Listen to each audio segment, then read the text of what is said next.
Nós estamos começando o programa Gestão em Foco e o tema do nosso encontro de hoje é Gestão Territorial e Desenvolvimento Municipal.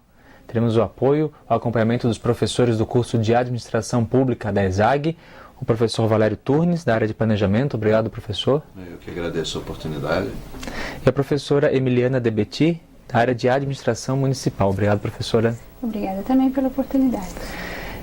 Esse tema, gestão territorial, que nós vamos aqui conversar um pouco sobre toda a ocupação, o planejamento, a gestão dessa área, ainda passa muito despercebido pelo cidadão? Olha, eu tenho a impressão que é um tema que ele faz parte do dia a dia de todo cidadão.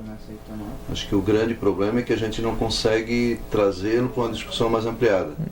Todos nós, a hora que discutimos o planejamento municipal, estamos discutindo a questão da mobilidade urbana, a questão da segurança, a questão da habitação, e a gente tende a discutir isso de forma fragmentada, de forma individualizada.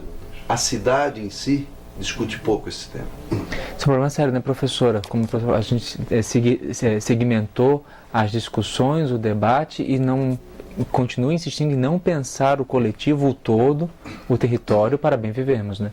Sim, é verdade.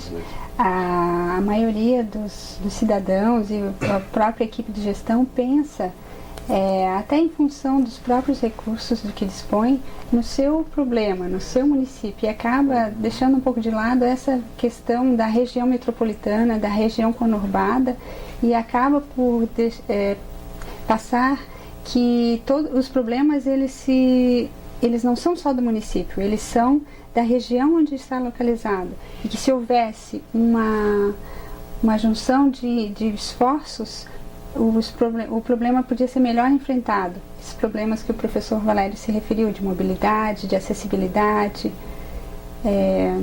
esses problemas, de modo geral. O programa de hoje nós vamos conversar muito então sobre esta questão, a cidade conurbada. Nós vivemos numa região, não podemos mais pensar de maneira isolada, não apenas nos nossos problemas aqui em São José, mas como que a capital, como Palhoça, como Biguaçu estão agindo, por que não estamos agindo em conjunto. Mas, professor, para a gente, antes de entrarmos essa discussão, essa reflexão e quem sabe conseguimos incentivar um debate maior sobre esse tema, isso se dá devido à herança que nós temos dessa ocupação que não foi planejada, que não foi pensada, desde os primeiros imigrantes que chegaram, nós estamos ocupando as áreas e sem pensarmos como iríamos lidar com o território?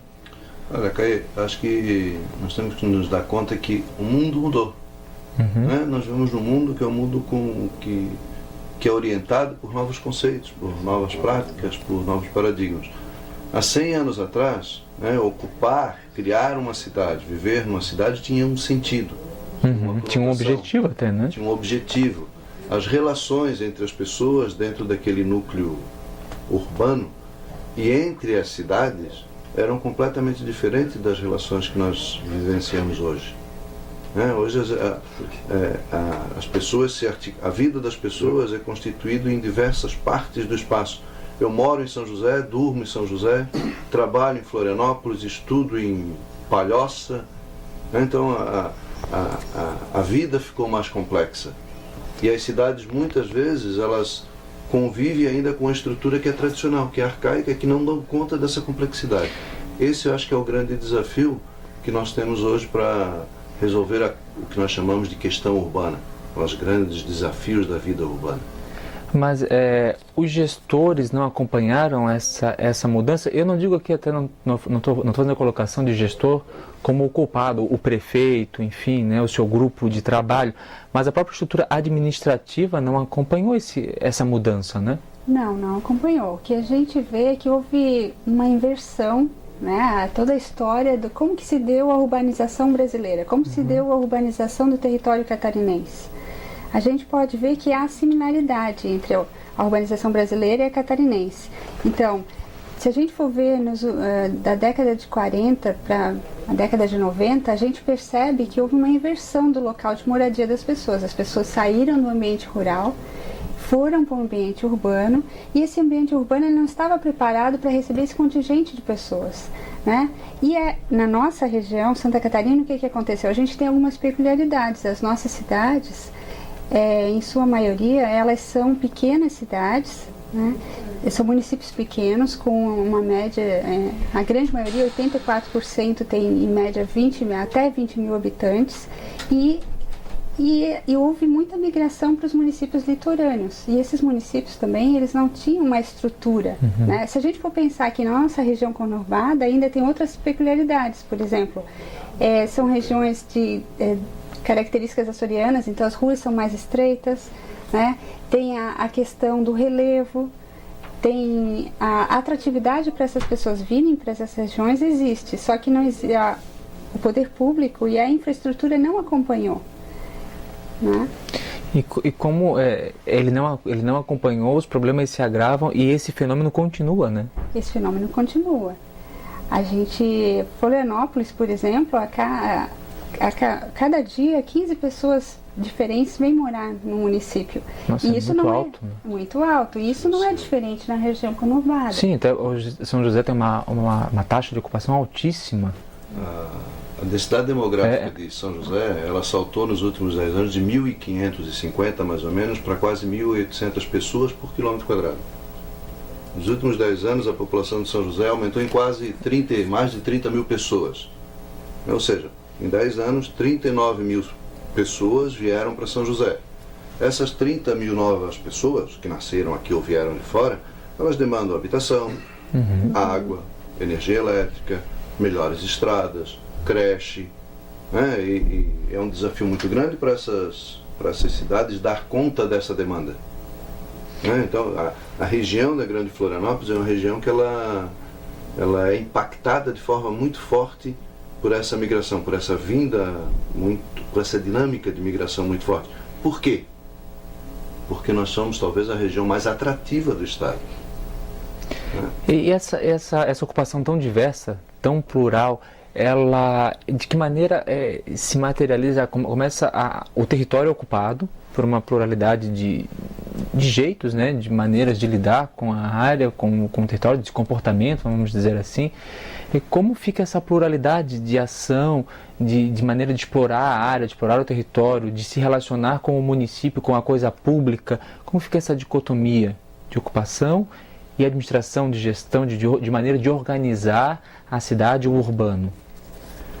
Sabe qual é um dos problemas que a gente enfrenta desse tipo de cidade, essa cidade que tem uma dinâmica populacional? Com uma pluralidade muito... É a falta de identidade das pessoas com o seu lugar. Certo.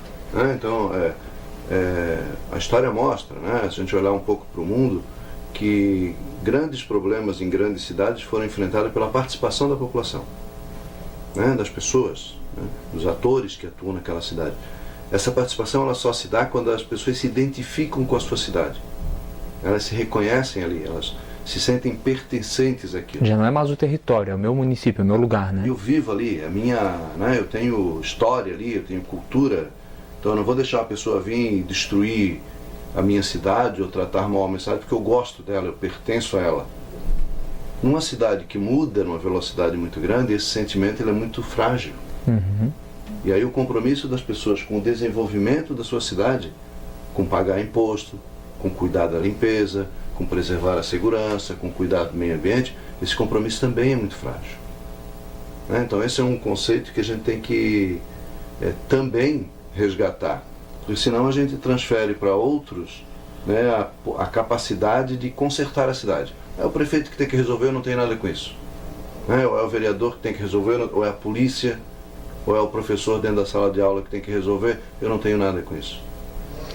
Tudo isso a gente foi perdendo com isso que o professor falava no início, que de um tempo para cá, a mudança desse paradigma de relação com o território, com a cidade, o objetivo era crescer, nós precisávamos crescer, ocupar a área. Tudo isso a gente perde com esse processo também, com essa migração que a professora trazia.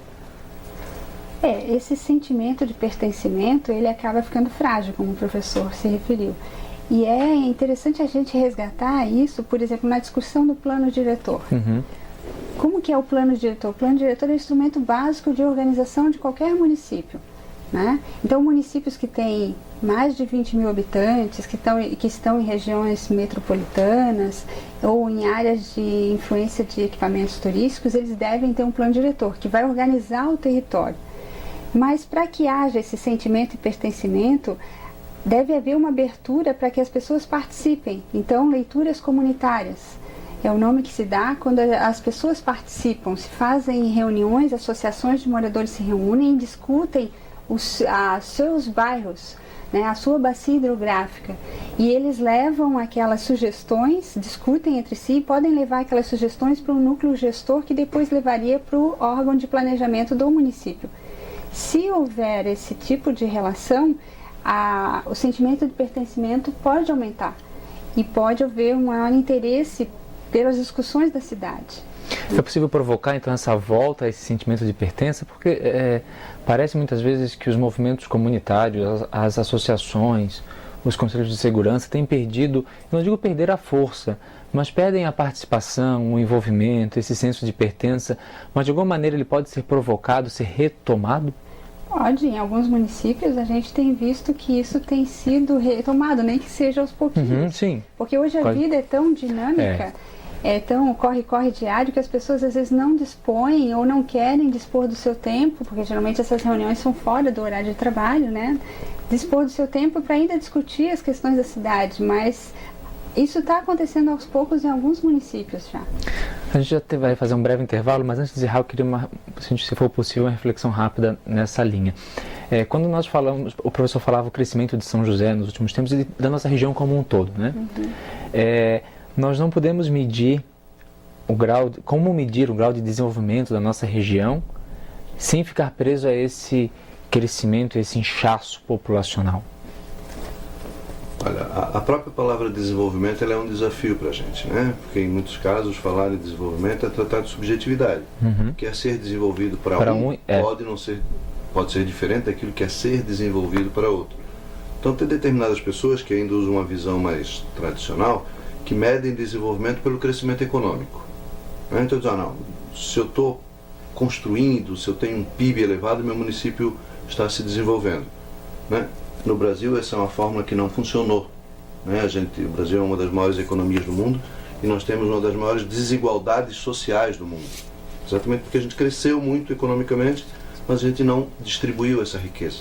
Então a gente tem muitos pobres e poucos ricos, poucos ricos com muita riqueza, muitos pobres com pouca riqueza. E os nossos municípios eles reproduzem a realidade brasileira.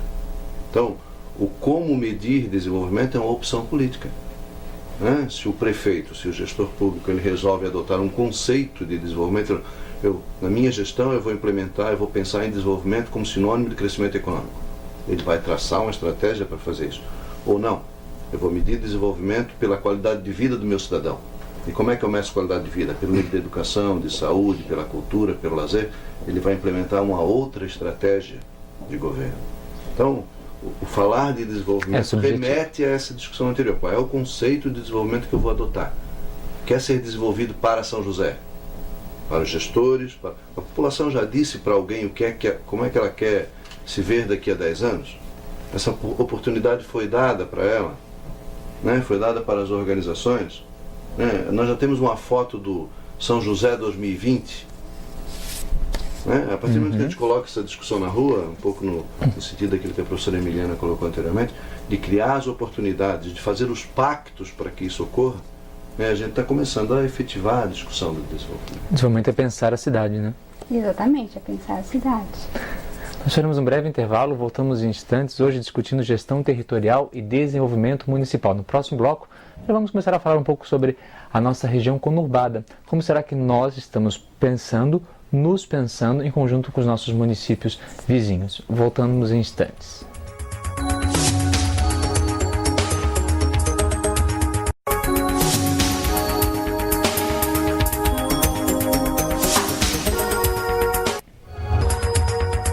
Estamos de volta com o programa Gestão em Foco. Hoje o nosso tema é a gestão territorial e o desenvolvimento municipal. Estávamos falando, você acompanhou no primeiro bloco, toda essa questão do que é o território, o processo de ocupação das nossas cidades, como que nós começamos a trilhar e criar, ou como criar uma identidade municipal diante dessa nossa explosão, né, de ocupação. Mas, professora, existe um problema muito sério, que a gente está falando de território, estamos falando de ocupação, E nós vivemos com um grande dilema, as nossas cidades, que é a ausência da atualização dos planos diretores, com base no Estatuto das Cidades, que proporciona, né, professora, essa discussão que a senhora falava, essa leitura comunitária.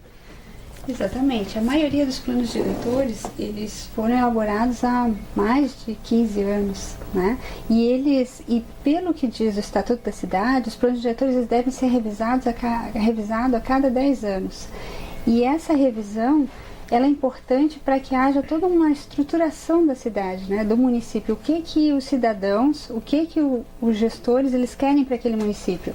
Através do plano diretor se pode definir, nós queremos que o nosso município seja um polo de atratividade turística. Não, nós queremos que ele seja um polo industrial. Não, nós queremos que seja um polo de cultura ou de indústrias não poluentes. Então, através do plano diretor que se define os rumos que se dará para o município. Também se define para onde que se deseja que o município se expanda. É para o leste, é para o oeste, norte, sul. Como que o município vai ser estruturado? Se deseja que ocorra o predomínio de áreas industriais? Não, predomínio de áreas residenciais. Ou então, hoje, o que está muito em discussão, a multicentralidade, porque é um dos aspectos que, se eu tenho um bairro que ele não é homogêneo, ele é heterogêneo, eu tenho comércio, mesmo que eu tenha pequeno comércio, a residências, ele não é exclusivamente residencial, eu fixo mais aquelas pessoas no bairro e evito que eles se desloquem para o centro do município. É o famoso estilo de vida que está tentando se provocar, né? Eu vivo no meu bairro, né? Exatamente. Se você viver mais no seu bairro ou nos bairros limítrofes, você evita o deslocamento. Uhum. Com isso, você vai minimizar os problemas de mobilidade urbana, que é um dos grandes problemas que os municípios têm, né? E essa ausência, professor, do plano diretor, é um caso que acontece em São José, acontece também em Florianópolis, que tem provocado a discussão de alguns segmentos das nossas cidades que pedem urgentemente essa ação, essa discussão, um plano diretor realmente, verdadeiramente participativo. Está cada vez mais levando as cidades a apagarem incêndios, né? Porque nós estamos com... A mobilidade urbana já é um caos completo. A realidade da região, na verdade, é uma realidade que é triste nesse sentido, né? Os municípios que compõem a região da Grande Florianópolis são municípios que devem muito à sociedade, né, em relação à definição do seu plano. O plano diretor, durante muito tempo, ele foi encarado como uma peça técnica. Uhum. Né? Uma forma de desenhar a cidade. Né? O senhor não acha que até hoje ele está assim? Porque a gente vê as câmaras aprovando alterações, os remendos, a famosa colcha de retalhos, né? Esse é um dos grandes problemas. O plano diretor, a Constituição de 88, ela instituiu o Estatuto da Cidade, que é uma lei nacional que procura orientar ou dar sentido às discussões sobre a cidade, que é onde se localizam os grandes problemas nacionais. Ele estabeleceu o plano diretor como uma peça fundamental no desenvolvimento dessas cidades. Então, o plano diretor hoje não é mais um instrumento do arquiteto, do engenheiro para desenhar a cidade. É um instrumento onde a sociedade detalha o seu futuro. Uhum. Nós temos, claro, que os nossos municípios, que a nossa sociedade, ela é formada por interesses, né? Por interesses os mais diversos possíveis. Muitos desses interesses muitas vezes divergem entre si, são contraditórios entre si. Construir um plano diretor, construir uma peça, né, que estabeleça um acordo entre esses interesses é extremamente difícil. Então não devemos também negligenciar esse fato. Agora, uma outra coisa que nós não podemos negligenciar é que a ausência desse tipo de ferramenta, né, ela vai trazer para a nossa cidade, não vai trazer para a nossa cidade outras coisas que não seja o caos. Sim. O prejuízo é muito maior, o né? Caos.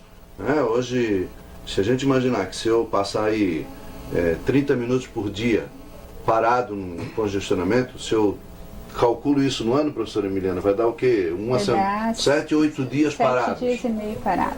Coloque isso em termos monetários, né, em termos de dinheiro, em termos de combustível desperdiçado, em termos de prejuízo para o meio ambiente. Né? Isso é um probleminha de nada. Eu acho que na região outro problema relacionado com isso, e ao falarmos disso nós estamos falando de planejamento, né, é que, na minha avaliação, antes de nós termos, nós já estamos atrasados nisso, hein? Antes de nós termos os planos de cada município, é extremamente importante e estratégico que nós temos um plano diretor da região. Isso que eu ia perguntar agora, seria essa minha segunda pergunta. Nós não estamos conseguindo fazer o dever de casa e já está faltando um outro passo. Hoje a região ela é um território, né? Nós temos uma região que é composta por diversos municípios, mas ela em si ela é um organismo, ela tem uma vida comum, que é articulada em si só, e isso precisa ser planejado, né? Quando se fala nesse planejamento em região metropolitana, região conurbada, é preciso inicialmente entender os conceitos, né? Mas fique mais factível para o cidadão entender. Vamos aproveitar que é o momento, né? Então, região conurbada, o que a gente pode entender por isso? São os municípios que são limítrofes, né? Então eles são próximos, fazem limite, e esses municípios eles são tão urbanizados que não é possível visualmente saber onde são os limites deles, né? Então eles têm uma grande ocupação urbana, né, uma densidade demográfica grande também. Então aqui na região, a região conurbada que nós vivemos é São José, Biguaçu, Palhoça e Florianópolis. Então o que eles têm em comum? Eles são limítrofes, eles têm uma grande densidade populacional e eles têm problemas comuns, né? E a região metropolitana, o que seria? Além desses municípios da região conurbada, a região metropolitana são aqueles municípios que têm alguma correlação com a metrópole, que seria a cidade-polo. A cidade-polo, que a gente chama de metrópole, é aquela que tem o maior grau de atratividade. Então, aqui no caso seria Florianópolis. É a cidade que tem a maior densidade populacional, a cidade que tem maior atratividade. E os outros municípios, eles gravitam, digamos assim, ou eles têm correlação com aquela metrópole. Correlação em termos de serviço, de uso de serviços. Então, por isso que a gente vê muitos, por exemplo, alguém que precisa de um serviço de saúde mais complexo, vai para Florianópolis. Então, a gente vê essas trânsito para isso, né? Ou precisa de algum outro equipamento, tem em Florianópolis, porque os municípios em si, embora eles tenham a sua autonomia política, financeira e administrativa, eles não têm condições de oferecer todos os municípios pequenos, de oferecer todos os serviços que o cidadão precisa. Então eles vão para uma cidade polo, que a gente chama. E o que nós estamos perdendo, os nossos municípios, pela falta de se efetivar uma região metropolitana? A gente fala aqui de problemas de segurança pública, mobilidade urbana, que nós estamos aqui, os exemplos, uma discussão muito presente, que é a questão do aterro sanitário, por exemplo, em Biguaçu, que já está com a sua vida útil próximo a atingir o limite, e o que vai se fazer com o lixo, enfim, outras questões que nós... Eu costumo dizer que, vamos pegar o caso de Florianópolis, é uma ilha, né? Mas é uma ilha que é ilha só geograficamente, né? Hoje ela não existe mais isolamentos, né? Florianópolis é uma cidade que ela está articulada com a região conurbada, com a região metropolitana, com o mundo, né? O que acontece hoje no outro lado do mundo tem reflexo na cidade da gente. Então, se nós pegarmos Florianópolis, é uma cidade que praticamente toda a água de Florianópolis vem de fora, vem da grande Santa Amaro, né? Vem de Santa Amaro. Toda a energia que é consumida em Florianópolis vem de fora, e todo o lixo que nós produzimos, nós exportamos. Mandamos para fora. Né? Então, assim, não existe, tu não planeja uma cidade por si só. Sim. Então, ou nós nos articulamos para melhorar esse tipo de serviço. A questão da educação, né? A qualidade da educação em Florianópolis reflete em São José, reflete em Palhoça. Bom, nós temos alunos universitários que estudam na UDESC, que vêm da região, né? Nós temos muitas pessoas que moram em Florianópolis e trabalham em São José. Então, organizar o trabalho, o mercado de trabalho entre essas cidades... já não é mais... E a gente não faz isso, né? Em termos de arrecadação, existem interfaces, existem coisas que têm que ser articuladas. Os serviços de Florianópolis, eles são utilizados por habitantes, por cidadãos de outros municípios. Serviço de transporte coletivo, as ruas, as creches, da mesma forma dos outros municípios. Tão prático, a gente pode pegar aqui também um exemplo como afeta, né, quando estava discutindo a mudança dos terminais urbanos, por exemplo. Como foi a discussão, porque ele iria afetar a vida de quem mora em São José e jogar para um outro terminal o problema que isso causaria de horários, de deslocamento. Ou seja, cada vez mais enraizada essa realidade, não tem mais como fugir disso. Isso me faz lembrar o problema da mobilidade urbana, né? Porque quando você vai pensar, Florianópolis, por exemplo. Para nós chegarmos aqui, pegamos um congestionamento. E os congestionamentos, eles estão em qualquer horário, né? Não são mais naqueles horários de pico. Por que isso está acontecendo? Justamente porque há uma inter-relação muito forte entre os municípios, né? Muitas vezes as pessoas trabalham em Biguaçu, estudam em São José e às vezes ou tem um outro trabalho em Florianópolis. Então há uma interligação entre os municípios. Eles precisam pensar essa questão do transporte, da mobilidade de forma integrada também. Porque o município sozinho ele não consegue resolver os seus problemas. Esses problemas é um problema intermunicipal, né? Se a gente for ver a região conurbada, tem quase 1 milhão de habitantes. Então é importante que se vençam essas dificuldades, geralmente dificuldades de cunho ideológico, partidário, e haja uma vontade política de conversar, de tentar interagir, de buscar estudos, universidades, pesquisas, para tentar buscar uma melhor solução. Por exemplo, o transporte, né? Por que será que se investe muito no transporte rodoviário individual e não se investe muito no transporte coletivo? Por que não se pensa em alternativas que possam beneficiar todos esses municípios próximos, que a gente chama de região conurbada?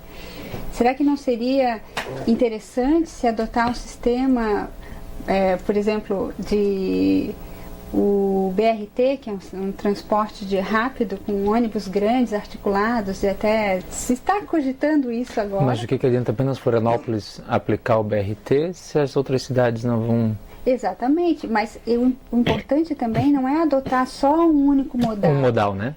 O interessante é pensar em várias alternativas de modais. Então, como nós vivemos numa ilha e os outros municípios, por exemplo, Palhoça também tem acessibilidade pelo mar, daria para pensar em sistemas hidroviários, em outro tipo esse BRT, transporte por barcos mais rápidos, né?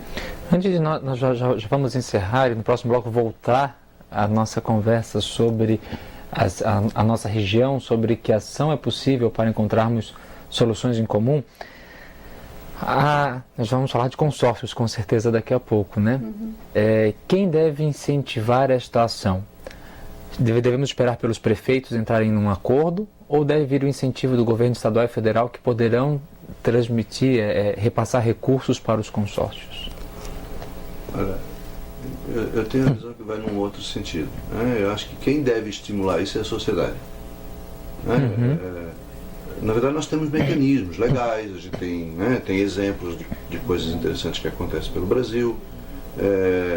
Os nossos gestores, eles conhecem muito bem essas disciplinas, né? Eles conhecem esses temas e as coisas não se efetuam, né? Não acontecem. Talvez o que esteja faltando nessa fórmula é exatamente a pressão da sociedade para que isso aconteça. E aí, quando eu falo da sociedade, eu estou falando do cidadão, estou falando dos empresários, estou falando das organizações da sociedade civil, das ONGs, das igrejas, né? A hora que esses interesses eles começarem a se manifestar e a exigir, né, que a solução para o lixo dessas cidades tem que ser tomada de forma conjunta. Faça-se isso, né? A solução para os nossos problemas de educação, eles têm que ser tratados de uma maneira consorciada, de uma maneira conjunta. Faça-se isso. Porque senão a gente fica muito nessa dependência, nessa espera, né? E para mim não é por falta de lei, não é por falta de recursos, né? Não é por falta de conhecimento que isso não acontece. Está faltando alguma coisa nessa forma. Para mim, essa alguma coisa talvez seja a sociedade forçar, botar o pé na porta, digamos assim, né? Vamos fazer um breve intervalo e voltaremos então com o professor para partilhar um pouco quais são os caminhos que nós, enquanto sociedade civil organizada, podemos estimular e até vou usar um verbo aqui meio, o forçar a ação efetiva das nossas regiões metropolitanas. Voltamos em instantes.